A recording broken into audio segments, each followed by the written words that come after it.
বাংলাদেশ সরকার চায় শেখ হাসিনা বিচারের মুখোমুখি হন।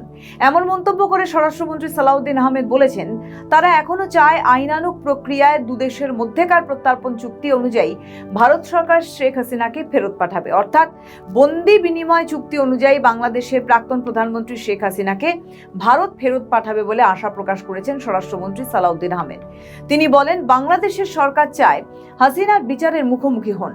24শে মে রবিবার সচিবালয়ে গণমাধ্যম কেন্দ্রে বাংলাদেশে সেক্রেটারিয়েট রিপোর্টার্স ফোরাম আয়োজিত বিএসআরএফ সংলাপে সাংবাদিকদের এক প্রশ্নের জবাবে তিনি একথা বলেন।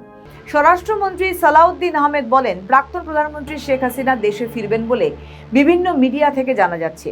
হাসিনার ট্রাভেল পাস চাওয়ার ক্ষেত্রে আলোচনা হচ্ছে। এ বিষয়ে বাংলাদেশের প্রস্তুতি কতটা আছে তা নিয়ে প্রশ্ন করা হলে মন্ত্রী বলেন, বাংলাদেশ পররাষ্ট্র মন্ত্রণালয়ের মাধ্যমে ভারত সরকারের কাছে তার এক্সট্রাডিশনের জন্য চিঠি পাঠানো হয়েছে অনেক আগেই। তিনি বলেন, বাংলাদেশ এখনো চায় আইনানুগ প্রক্রিয়া দুদেশের মধ্যেকার প্রত্যর্পণ চুক্তি অনুযায়ী দুদেশের মধ্যে বিদ্যমান প্রত্যর্পণ চুক্তির মতে ভারত সরকার হাসিনাকে ফেরত পাঠাক।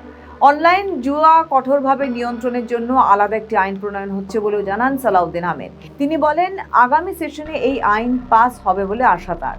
এখন পর্যন্ত যে আইনটা বলবৎ আছে সেটা অতি প্রাচীন সময়। স্বরাষ্ট্রমন্ত্রী বলেন, 1867 সালে সম্ভবত একটা আইন হয়েছে। অনলাইন অফলাইন জুয়া ইন্টারনেটের মাধ্যমে বেটিং সহ সব ধরনের অপরাধকে চিহ্নিত করে আগের আইনটিকে যুগোপযোগী একটা আইনে বানা হবে।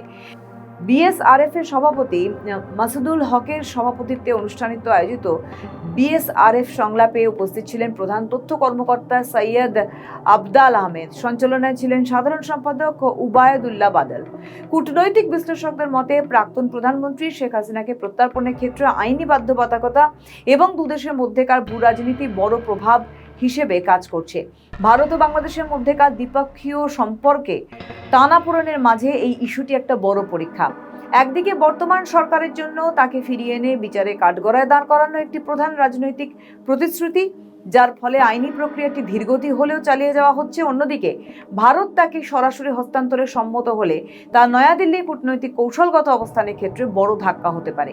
স্বরাষ্ট্রমন্ত্রীর আইনি প্রক্রিয়ার এই অস্পষ্ট বক্তব্যের মাঝে এটি ইঙ্গিত দেয় যে সরকার কোনো আন্তর্জাতিক সংঘাত এড়িয়ে পারস্পরিক সহযোগিতার ভিত্তিতে সুনির্দিষ্ট প্রোটোকলের আশ্রয় নিয়েছে।